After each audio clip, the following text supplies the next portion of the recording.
Hi, I'm Sharon. Welcome to my YouTube channel. I'm back at the desk again and I'm enjoying working through the ABRSM Grade 2 Discovering Music Theory Workbook.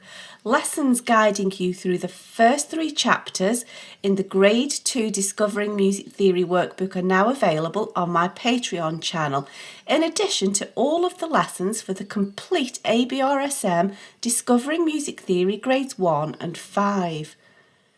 The most recent lesson has revealed some interesting points of discussion which merit a much closer look than covered in the exercises in the Grade 2 Discovering Music Theory Workbook.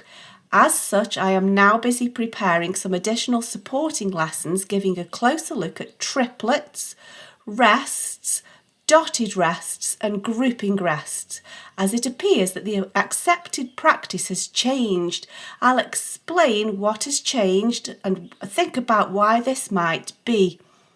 On my Patreon channel, I feature additional videos such as this, which give a closer look at topics that warrant a more in-depth study and explanation. It's good to get some topics of music theory under the microscope and really dig in to study. There's always something new to learn. Of course, all of my lessons working through the Grade 1 and 5 Discovering Music Theory workbooks are being scheduled daily on my YouTube channel, and the other grades will follow on. So keep those pencils sharpened and enjoy your studies. Bye!